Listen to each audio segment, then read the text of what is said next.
மிதுன ராசி அன்பர்கள் கண்டிப்பா ரொம்ப ஜாக்கிரதையா இருக்கணும். எதுல அப்டின்னா, அவங்கள தேடி வந்து "நான் இருக்கேன் பார்த்துக்கலாம். நீ உள்ள இறங்கு" அப்டின்னு சொல்றாங்க இல்லையா? அவங்களோடலாம் ரொம்ப ஜாக்கிரதையா இருக்கணும். தேவையில்லாத அவங்க ஜெயிக்கிறதுக்காக இவங்கள மாட்டி விடுறதுக்கு உண்டான வாய்ப்புகள் அதிகமா இருக்கும். அதாவது இப்போ ஒரு தொழில் பண்ணிட்டு இருக்காங்கன்னு வச்சுக்கோங்களேன். "நீ என்ன நம்பி ஆர்டர் எடு. நான் இந்த மிஷினரி போட்டிருக்கேன். நீ ஆர்டர் மட்டும் எடு பார்த்துக்கலாம்" அப்டின்னு சொல்லுவாங்க. நோ. அப்ப நீங்க என்ன பண்ணணும்? அந்த இடத்துல போய் இன்ஸ்பெக்ட் பண்ணுங்க. இது கரெக்ட்டா? இல்லையா? அப்படின்னு.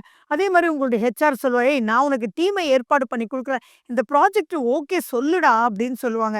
அந்த ப்ராஜெக்ட்டுக்கு இவர் ஓகேன்னு சொல்றேன்னு சொல்லியிருக்காரு. இவர் டீம் மெம்பர்ஸ் ஏற்பாடு பண்ணி குடுக்குறேன்னு சொல்லியிருக்காரு. அப்படின்னு அக்செப்ட் பண்ணணுமே ஒழிய, ஓகேன்னு சொல்லி கண்மூடித்தனமா எந்த ஒரு விஷயத்துல இவங்க போய் இருந்தாலும், அங்க மாட்டிக்கிறதுக்கு உண்டான வாய்ப்புகள் இருக்கு. அதே மாரி ஆன் சைட்டுக்கு போறேன்னு சொல்லிட்டு, அதாவது ஃபாரினுக்கு அனுப்புறேன்னு சொன்னாலும், அந்த இடத்துல உண்மதானா? இவங்க சொல்ற ஜாப் தான் அங்க இருக்குமா? அப்படின்றது உள்ளுக்குள்ள தீர ஆலோசிச்சு ப்ரொசீட் பண்ணல அப்படின்னா மாட்டிக்குவாங்க. ஸோ, அதுல எல்லாம் கொஞ்சம் எச்சரிக்கையா இருக்கணும்.